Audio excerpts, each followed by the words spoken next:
बताता हूँ। देखो, मैनेजमेंट एक प्रोसेस है। अच्छा चलो, प्रोसेस का जनरल मतलब क्या होता है? जैसे मैं कहता हूँ कि चाय बनाने का प्रोसेस क्या है, तो आप बोलोगे सर सबसे पहले एक पतीला लो, ठीक है, उसमें पानी डालो, उसको गैस पे रखो, गैस ऑन करो, फिर उसमें चाय पत्ती डालो, फिर उसके अंदर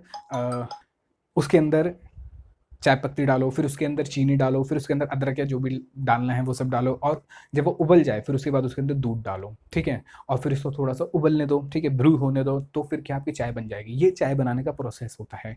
अच्छा, मैं ऐसा कर सकता हूँ कि मैंने पानी लिया, चाय पत्ती ली, और दूध लिया, अदरक, सब कुछ एक बार में डाल दिया और गैस ऑन करके चालू कर दिया, तो चाय बनेगी नहीं बनेगी? हाँ बन जाएगी, लेकिन चाय वैसी बनेगी जैसे पहले प्रोसेस से बनाई थी, या थोड़ी अलग बनेगी? सिर्फ थोड़ी सी अलग हो जाएगी। उसका रीज़न क्या है? उसका रीज़न है क्योंकि चाय को बनने का एक प्रोसेस बना रखा है और उससे चाय अच्छी बनती है। तो ऐसे ही मैनेजमेंट के भी बहुत सारे प्रोसेस हो सकते हैं, लेकिन हमने मैनेजमेंट का एक ऐसा प्रोसेस बना रखा है जिससे हमारे काम सारे अच्छे से हो सकते हैं। क्यों? क्योंकि हमें अपना ऑब्जेक्टिव पूरा करना है। ऑब्जेक्टिव क्या होता है कंपनी का या ऑर्गेनाइजेशन का? प्रॉफिट कमाना, ठीक है। तो यानी कि वो प्रोसेस हमने बना रखा है। तो प्रोसेस क्या है? ठीक है, वो 5 हेड में आता है। कितने हेड में आता है? 5। और इन्हीं 5 हेड के अंदर आपके सारे चैप्टर्स भी बने हुए हैं। यानी अगर मैं कहूँ कि मैनेजमेंट का प्रोसेस जो है वो 5 है, और पांचों के ऊपर ही आपके चैप्टर बने हुए हैं, और उसी के अंदर अपना पूरा पहला पार्ट मैनेजमेंट का ओवर हो जाता है। तो तो वो 5 पार्ट्स कौन कौन से हैं? सबसे पहले प्लानिंग, ऑर्गेनाइजिंग, डायरेक्टिंग, स्टाफिंग और कंट्रोलिंग, ठीक है। Planning, organising, staffing, directing, controlling, 5 plan management के प्रोसेस कौन कौन से हैं? 5 प्रोसेस है। कौन कौन से? Planning, organising, staffing, directing, controlling, ठीक है। अब इनको याद करने की जरूरत है? नहीं, याद करने की जरूरत नहीं है। क्यों? क्योंकि आपको याद हो जाएंगे, इतनी बार पढ़ोगे याद हो जाएंगे, ठीक है। तो अभी तो हम मैनेजमेंट के बारे में पढ़ रहे हैं, मैनेजमेंट का नेचर और मैनेजमेंट के सिग्निफिकेंस, ठीक है। तो अभी हमने कोई नेचर सिग्निफिकेंस की बात नहीं करी, अभी तो मैंने सिर्फ आपको पूरा इस अभी तक मैनेजमेंट के बारे में समझाया, ताकि सबसे पहले देखो, अगर आप मैनेजमेंट को नहीं समझोगे ना और इस बुक को पढ़ने बैठ जाओगे, तो आप ये बुक आपका सर खा जाएगी। और बच्चों को सबसे ज़्यादा मुश्किल इसी के अंदर होती है, ठीक है। लेकिन अगर आप इसको समझ के पढ़ोगे, यानी एक बार आपके दिमाग में फिट हो जाएगा कि सर अच्छा मैनेजमेंट ये है, जब भी मैनेजमेंट वर्ड आएगा तो मतलब मैनेजमेंट ये है, मैनेजमेंट ये है, दूसरों से काम करा रहे हैं ऑब्जेक्टिव पूरे कराने के लिए, दूसरों से काम करा रहे हैं ऑब्जेक्टिव पूरे कराने के लिए, इफेक्टिव होना चाहिए, एफिशिएंट होना चाहिए, हमेशा दिमाग में ये चीज़ें घुसी रहेगी, तो आपको हर एक पॉइंट, हर एक चीज़ समझ आती रहेगी, ठीक है। तो अभी मैंने कोई नेचर की बात नहीं करी, मैंने कोई सिग्निफिकेंस की बात नहीं करी, मैं सिर्फ और सिर्फ इसकी बात कर रहा हूँ, मैं सिर्फ और सिर्फ मैनेजमेंट के ऊपर फोकस कर रहा हूँ, ठीक है। चलो, तो हमने मैनेजमेंट की डेफिनेशन पढ़ ली, एक बार दोबारा से रिवाइज करते हैं। सर मैनेजमेंट की डेफिनेशन क्या है? मैनेजमेंट की डेफिनेशन है कि जब हम दूसरों से काम करवाएंगे, ठीक है, दूसरों से काम करवाएंगे, ठीक है, जिसमें हमारा ऑब्जेक्टिव होगा, जिसमें हमारा ऑब्जेक्टिव होगा। ऑब्जेक्टिव क्या होगा? ऑब्जेक्टिव होगा ऑर्गेनाइजेशन के ऑब्जेक्टिव्स, ऑर्गेनाइजेशन के गोल्स को पूरा करना, ठीक है। लेकिन साथ साथ इफेक्टिव भी होना चाहिए और एफिशिएंट भी होना चाहिए। और इसी वजह से हमने इफेक्टिवली और एफिशिएंटली 5 प्रोसेस बना रखे हैं। क्या क्या है? Planning, organising, staffing, directing, controlling, ठीक है। चलिए, तो अब सर ये एफिशिएंसी इफेक्टिवनेस क्या होता है? मैंने अभी आपको थोड़ा सा एक डिटेल बताई थी, अब मैं इसको डिटेल में, मतलब थोड़ा सा पहले मैंने इसको आपके बारे में बताया था, अब मैं इसको डिटेल में पढ़ाता हूँ कि इसके बारे में क्या लिखा हुआ है, ठीक है। अच्छा, ये मैं जो भी पढ़ा रहा हूँ आपको सब नोट्स में से पढ़ा रहा हूँ, पर आपको प्रॉपर बुक में से पढ़ना पड़ेगा, ठीक है। आपको चैप्टर जितना मैंने कराया वो प्रॉपर बुक में से पढ़ना पड़ेगा। कुछ भी अगर कंफ्यूजन होती है तो आप मुझे व्हाट्सएप पे भेज सकते हो, मैं आपको बता दूंगा कि क्या उसमें करना है, ठीक है। आइए देखते हैं क्या लिखा। देखिए, एफिशिएंसी कह रहे कि efficiency completing the work at low cost, ठीक है। जैसे मैंने एफिशिएंसी बताई कि भाई आप बनाते हो कितने 40 रन नॉर्मली, लेकिन आपने बनाए कितने 5 ही रन बना के आउट हो गए, तो आपकी एफिशिएंसी क्या है? एफिशिएंसी बहुत ज्यादा लो रही, यानी कि आप बॉलें भी ज्यादा यूज कर गए और रन भी नहीं बना पाए, तो इसका मतलब एफिशिएंसी कम रही। तो इसका मतलब अब बिजनेस के अंदर हमें एफिशिएंसी को लेकर चलते हैं। कह रहे efficiency means doing the task, ठीक है। हमें बिजनेस में क्या करना है? काम करना है करेक्टिवली, यानी अच्छे तरीके से करना है, यानी गलत काम नहीं करना, सही काम करना है। सर गलत काम मतलब जैसे अगर मैं कहूँ कि मैं अगर एक शर्ट की फैक्ट्री में काम करता हूँ, ठीक है, तो शर्ट बनाने का एक प्रोसेस होता है, तो शर्ट जो है करेक्ट बननी चाहिए। ऐसा नहीं है कि शर्ट में 3 3 बाजुएं निकाल दी आपने, एक बाजू यहाँ है, एक बाजू यहाँ है, एक बाजू यहाँ है, ठीक है, ऐसे नहीं होना चाहिए, करेक्ट शर्ट बननी चाहिए, ठीक है। अच्छा, उसके बाद मिनिमम कॉस्ट पे होना चाहिए, यानी कि अगर मैं एफिशिएंसी की बात करूँ तो एफिशिएंसी का मतलब काम सही हो, कम से कम कॉस्ट में हो। जैसे अगर मैं यहाँ रन की बात कर रहा था, 40 रन बने, ठीक है, और कम से कम बॉलों में, यानी कम से कम 40 बॉलों के अंदर या उससे कम बॉलों के अंदर आप 40 रन बनाओ, तो एफिशिएंसी होगी आपकी। Through optimum utilisation of resources, ये मेन लाइन है, ठीक है। अब इसका मतलब क्या है कि आपको कहा कि कितने रन बनाने हैं, 40 रन, ठीक है। और कहा आपको कि भाई आपके पास सिर्फ 20 बॉल्स हैं, कितनी बॉल्स हैं, 20, यानी इससे ज्यादा बॉल्स अगर आपने यूज कर ली, इससे ज्यादा बॉल यूज कर ली तो आप मैच हार सकते हो। तो यानी कि ऑप्टिमम यूटिलाइज करना है, यानी हर बॉल को अच्छे से खेलना है, यानी हर बॉल पे कम से कम कितने रन बनने चाहिए, 2 रन तो कम से कम बनने ही चाहिए। अगर कम से कम 2 रन नहीं बन पाए हर बॉल पे, ठीक है, एवरेज बता रहा हूं, तो फिर आप 40 रन नहीं बना पाओगे 20 बॉल्स में। यानी कि अब मुझे हर बॉल को एफिशिएंटली सॉरी हर बॉल की एफिशिएंसी अच्छे से यूज करनी है, ठीक है। तो यानी कि ऑप्टिमम यूटिलाइजेशन होना चाहिए रिसोर्सेज का। अब बिजनेस के टर्म्स में लेके चलता हूं इसको, ठीक है। पहले यानी कि ऑप्टिमम यूटिलाइजेशन ऑफ रिसोर्सेज हमें करना है, मतलब अभी बताते हैं। विद इफेक्टिवनेस, साथ में क्या होनी चाहिए, इफेक्टिवनेस होनी चाहिए।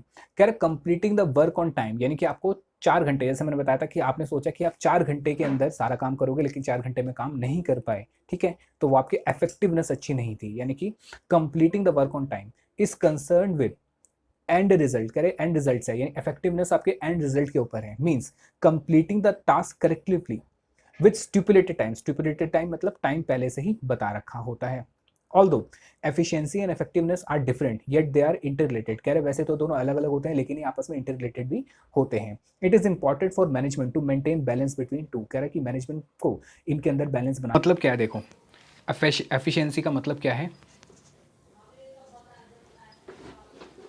एफिशिएंसी का मतलब क्या है देखो, कह रहे कि efficiency completing the work at lower cost, यानी कि देखो बिजनेस के अंदर हमें काम तो पूरा करना ही है, यानी कि हमें अपना जो भी काम है, जैसे प्रोडक्शन है, सर्विस जो भी दे रहे होंगे, ठीक है, वो तो पूरा करना ही है, लेकिन साथ साथ हमें क्या करना है एफिशिएंसी के अंदर, completing the work at lower cost, यानी कि कम से कम हमें अपने खर्चे करके उस काम को पूरा करना है। एग्जाम्पल देता हूँ, जैसे कि एक प्रोडक्ट है, जैसे मान लो एम के जो फ़ोन है वो सस्ते आते हैं, ठीक है, वो सस्ते आते हैं बाकी फ़ोन से। वो सस्ते क्यों आते हैं, क्योंकि उसकी जो कॉस्ट है वो बहुत कम लगती है। यानी कि अब क्या है कि भाई अगर आपको फ़ोन बेचना है या फ़ोन बनाना है और बेचना है, तो आपको जब तक कॉस्ट कम नहीं रखोगे अपनी, तब तक आपकी एफिशिएंसी अच्छी नहीं होगी, या फिर मैं कहूँ आप प्रोडक्शन अपने ढंग से सेल नहीं कर पाओगे, क्योंकि बहुत ज़्यादा हाई कॉस्ट पर चला जाएगा तो फिर आपका सामान खरीदेंगे नहीं, ठीक है। तो आपको अपनी जो कॉस्ट है वो कम करनी होती है, तो that is called your efficiency, यानी कम से कम कॉस्ट के अंदर अच्छे से अच्छा काम करना, ठीक है। Means the task correctly at a minimum cost, यानी कि कम से कम कॉस्ट में करना through optimum utilisation of resources, ठीक है। अब भाई कॉस्ट कम कैसे होगी, कॉस्ट कम होगी इसकी वजह से, ठीक है, कॉस्ट कम होगी इसकी वजह से, ऑप्टिमम यूटिलाइजेशन ऑफ रिसोर्सेज,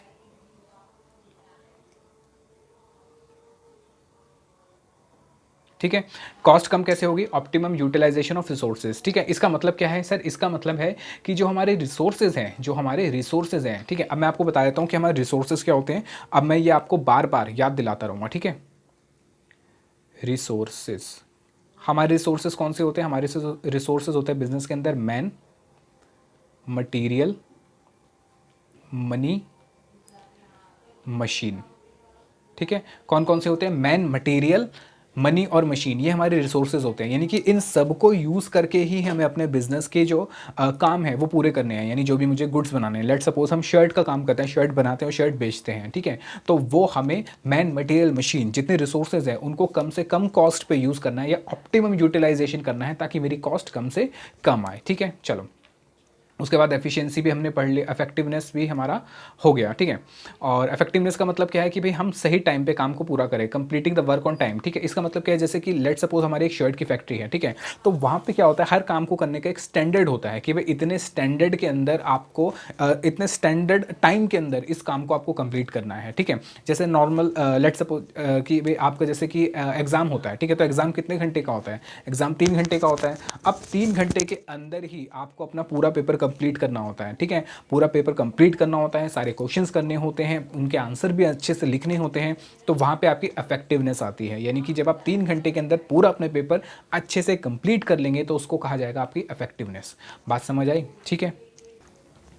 चलिए कुछ एग्जाम्पल देखते हैं, क्या कह रहा है, कह रहा है Rohini prepared a well document and factual report on companies performance, यानी कि एक पर्सन है रोहिणी जिसने क्या करा है, एक डॉक्यूमेंट बनाया है, ठीक है, वेल डॉक्यूमेंट बनाया है एंड फैक्चुअल रिपोर्ट, यानी एक रिपोर्ट दी है फैक्ट्स के ऊपर कि भाई कंपनी में कैसे परफॉर्मेंस हो रही है, but she could not present in board, यानी कह रहा है कि बोर्ड के अंदर प्रेजेंट नहीं कर पाई, ठीक है, as she could not complete it on time, कह रहे टाइम पे कंप्लीट नहीं कर पाई। इसका मतलब क्या है कि भाई उसको एक काम दिया गया कि भाई जो भी कंपनी की परफॉर्मेंस हो रही है, यानी जो जो लोग काम कर रहे हैं उसके अकॉर्डिंग उनको देख के एक रिपोर्ट बना के लेकर आनी है। तो उसने रिपोर्ट बनाई, बहुत अच्छी रिपोर्ट बनाई, लेकिन जब रिपोर्ट उसको मीटिंग में देनी थी, कौन सी मीटिंग में देनी थी, बोर्ड ऑफ डायरेक्टर की मीटिंग में देनी थी। अब देखो सबसे पहले बोर्ड मीटिंग क्या होती है मैं इसको समझाता हूँ अभी, ठीक है, पहले इसको समझ लेते हैं। तो बोर्ड ऑफ डायरेक्टर की मीटिंग में उसको देनी थी, लेकिन वो टाइम पे बना ही नहीं पाई, यानी बनाई तो बट जब देनी थी तब नहीं बना पाई। तो यहाँ पे क्या उसकी खराब है, एफिशिएंसी खराब है, इफेक्टिवनेस खराब है। तो टाइम के साथ क्या जुड़ा हुआ है, इफेक्टिवनेस, यानी वो एफिशिएंट तो है, यानी वो एफिशिएंट है लेकिन इफेक्टिव नहीं है, यानी उसका इफेक्ट बेकार हो गया। आप टाइम पे दे नहीं पाए तो आपका एफिशिएंसी से कोई फर्क नहीं पड़ा, आप इफेक्ट नहीं पड़ा, उसका कोई इफेक्ट नहीं पड़ा क्योंकि मीटिंग में आप दे नहीं पाए, ठीक है। अब मैं बताता हूँ ये बोर्ड मीटिंग क्या होती है। देखो आप पढ़ोगे आगे चल के क्या कहते हैं अकाउंट्स में भी पढ़ोगे, एक जो कंपनी होती है, ठीक है, कंपनी के अंदर, कंपनी के बताओ कंपनी के मालिक कौन होते हैं सर, कंपनी के मालिक होते हैं कंपनी के शेयर होल्डर। याद रखना कंपनी के मालिक कौन होते हैं, कंपनी के शेयर होल्डर कंपनी के मालिक होते हैं, ठीक है। कंपनी के मालिक कौन होते हैं, कंपनी के शेयर होल्डर होते हैं। अब क्या है देखो, कंपनी को लेकिन चलाते कौन है, यानी कंपनी को रन कौन करता है सर, कंपनी को कंपनी के शेयर होल्डर रन नहीं करते, कंपनी को उसके डायरेक्टर रन करते हैं। कौन रन करता है, उसके डायरेक्टर्स, ठीक है। और जो डायरेक्टर्स होते हैं वो अलग अलग होते हैं, बहुत सारे इंडिविजुअल होते हैं, उनको कलेक्टिवली हम क्या कहते हैं, बोर्ड। कलेक्टिवली उनको क्या कहते हैं, बोर्ड। यानी जब हम सारे डायरेक्टर्स को मिला देते हैं तो उसको क्या कहते हैं, बोर्ड, ठीक है। और उनको हम बोर्ड ऑफ डायरेक्टर भी कहते हैं। तो बोर्ड ऑफ डायरेक्टर की जो मीटिंग होती है उसको बोर्ड मीटिंग कहा जाता है। तो यानी कि बोर्ड मीटिंग की बात हो रही थी, ठीक है। अगला एग्जांपल देखते हैं, कह रहे हैं कि best roadway promise to deliver goods in time and charge extra money from Mr Singh but the goods were not deliver time, यानी कि इफेक्टिवनेस के साथ क्या जुड़ा होता है, टाइम जुड़ा होता है, ठीक है। तो कह रहा है कि गुड्स डिलीवर हुए, अच्छे से डिलीवर हुए, लेकिन टाइम पे डिलीवर नहीं हुए। तो क्या है यहाँ पे, कह रहा है एफिशिएंट है लेकिन इफेक्टिवनेस नहीं है। यानी कि सिंपल कहा जाए तो टाइम के साथ इफेक्टिवनेस जुड़ी हुई है और एफिशिएंसी जुड़ी हुई है आपके यूटिलाइजेशन पे, कि आप अपने जो यूटिलाइज है रिसोर्सेज को कैसे यूटिलाइज करते हो। इसको मैं सिंपल तरीके से आपको याद करने का तरीका बता देता हूँ। जब आपका 3 घंटे का पेपर होता है तो 3 घंटे में आपको जब पेपर कंप्लीट करना होता है वो आपका इफेक्टिवनेस होता है। क्या होता है, इफेक्टिवनेस। और उस 3 घंटे के एग्जाम के अंदर, ठीक है, आपको अकाउंट्स का पेपर है जो, ठीक है, उसके अंदर आपको जो भी क्वेश्चंस हैं वो सारे के सारे कंप्लीट करने होते हैं, ठीक है। उसमें जो आपके पास रिसोर्सेज हैं, जैसे आपके पास पेन है, पेंसिल है, स्केल है, एक्सेट्रा एक्सेट्रा, जितनी है ये रिसोर्सेज हैं, इनको आपको अच्छे से यूटिलाइज करना है, ठीक है, ताकि आपका काम अच्छे से कंप्लीट हो सके। इसको हम कहते हैं एफिशिएंसी। यानी कि जब मैं अपने रिसोर्सेज को अच्छे से यूज़ करता हूँ ताकि मेरी कॉस्ट कम हो जाए, तो उसको कहते हैं एफिशिएंसी। बात समझ आई, ठीक है। चलिए, तो ये जो क्लास है ये मेरी डेमो क्लास थी, ठीक है, पहला लेक्चर था, मैं इसको हैवी नहीं करूँगा। हालांकि मैंने इसके अंदर मैनेजमेंट के अंदर आपको बहुत सारी चीज़ें सिखाई। तो मैं आज के लिए इस क्लास को यहीं ख़त्म करता हूँ। इसको यहाँ ख़त्म करने का मतलब ये नहीं है कि मैं आगे क्लास नहीं बनाऊँगा, आगे क्लास बनाऊँगा, ठीक है। लेकिन इस क्लास में कैसे मेरे आपके जो सुझाव आते हैं, कैसे आपके कमेंट्स आते हैं, क्या क्या चीज़ें आप मुझे बता रहे हो, उसके अकॉर्डिंग मैं अपनी अगली क्लास को प्लान करूँगा, ठीक है। और मैं कोशिश करूँगा और अच्छे से आपको समझा पाऊँ, ठीक है। और कोई अगर प्रॉब्लम अगर होती है तो आप मेरे से व्हाट्सएप पे जो मैंने लिंक दे रखा है उसको आप ज्वाइन करके आप मेरे से जो भी क्वेश्चन है पूछ सकते हैं। साथ साथ इस वीडियो को आप शेयर भी करिए ताकि और लोगों को भी इसका बेनिफिट मिल सके। तो जाते जाते एक बार फिर से रिवाइज़ कर लेते हैं। जाते जाते एक बार फिर से रिवाइज़ करना बहुत ज़्यादा ज़रूरी होता है। हमने क्या पढ़ा, हमने पढ़ा मैनेजमेंट के बारे में। मैनेजमेंट क्या होती है, मैनेजमेंट होता है जब भी हम किसी से काम करवाते हैं वो मैनेजमेंट होती है, ठीक है। मैनेजमेंट हर जगह है, यानी मैनेजमेंट परवेसिव है, ठीक है। वो हमारे घर में भी है, वो हमारे स्कूल में भी है, वो हमारे बिजनेस में भी है। तो हमें किसकी पढ़नी है, हमें मैनेजमेंट पढ़नी है बिजनेस की, ठीक है। तो मैनेजमेंट के बिजनेस हमें पढ़ना है। तो इसका मतलब है कि भाई हमें मैनेजर जो होता है जो दूसरों से काम करवाता है, तो मैनेजमेंट का मतलब होता है दूसरों से काम करवाना, ठीक है। और क्यों काम करवाते हैं, ताकि ऑर्गेनाइजेशन के ऑब्जेक्टिव्स या गोल्स पूरे हो सकें और इफेक्टिवनेस एंड एफिशिएंसी के साथ पूरे हो सके। ये हमारी मैनेजमेंट की डेफिनेशन थी। अब मैनेजमेंट क्या है, मैनेजमेंट प्रोसेस है। मैनेजमेंट एक प्रोसेस है जिसके अंदर 5 प्रोसेस आते हैं। कौन कौन से आते हैं, याद करो, planning, organising, staffing, directing, controlling, ये 5 प्रोसेस होते हैं। फिर हमने इफेक्टिवनेस और एफिशिएंसी पढ़ा। इफेक्टिवनेस और एफिशिएंसी जैसे ही दिमाग में है आपको अपना क्वेश्चन पेपर याद आना चाहिए, ठीक है। जैसे आप क्वेश्चन पेपर लेते हो 3 घंटे का टाइम उसमें लिखा होता है, तो इफेक्टिवनेस 3 घंटे इफेक्टिवनेस, ठीक है, 3 घंटे इफेक्टिवनेस, 3 घंटे इफेक्टिवनेस, ठीक है। और आपके पास क्या क्या है, आपने ज्योमेट्री बॉक्स खोली, उसमें पेन, पेंसिल, रबर और स्केल, ये सारी चीज़ें, ये आपके रिसोर्सेज हैं। आपको रिसोर्सेज को यूज़ करना है ताकि अच्छे से अच्छे मार्क्स आ सके, वो एफिशिएंसी, यानी कम से कम रिसोर्सेज यूज़ करके हम अच्छे से अच्छा प्रोडक्शन बना सके, वो हमारी एफिशिएंसी कहलाती है। तो इफेक्टिवनेस हो गया, एफिशिएंसी हो गया, हमने मैनेजमेंट के बारे में पढ़ लिया। लेकिन हमने तो सिर्फ अभी इस चैप्टर का 1 या 2% ही कुछ करा, और ये क्लास इतनी बड़ी हो गई है क्योंकि मुझे पहली क्लास को ज़्यादा बड़ा मैं नहीं रखता, ठीक है। मुझे अच्छा लगता है कि पहली क्लास थोड़ी छोटी हो, थोड़ा सा हम जान लें इसके बारे में, फिर जैसे जैसे हम जान लेंगे तो हम और पेस अपना बढ़ाएंगे अपना, ठीक है। और अगर आपको ये क्लास अच्छी लगी हो तो लाइक करके ज़रूर जाना और दूसरे के साथ शेयर ज़रूर करना। मैं मिलता हूँ आपसे अगली क्लास में, तब तक के लिए अपने घर में रहें, सेफ रहें, ऑनलाइन क्लासेस इंजॉय करते रहें, और हम खूब अच्छे से खूब मेहनत से पढ़ेंगे और अच्छे नंबर 12th में लेकर आएंगे। और मैं कोशिश करूंगा कि जितने भी पॉइंट्स हैं, केस स्टडीज़ है, जितनी भी चीज़ें, वो आप सबको मैं अच्छे से याद भी करवा दूं। ऐसा नहीं है कि सिर्फ पढ़ा दूं, सिर्फ याद भी करा दूं। तो तब तक के लिए मैं विदा लेता हूं आपसे, मिलता हूं आपसे अगली क्लास में। तब तक के लिए घर पे रहिए, सेफ रहिए, अपने और अपने परिवार की सुरक्षा कीजिए। मिलता हूं आपसे अगली क्लास में, तब तक के लिए जय हिंद, जय भारत, बाय।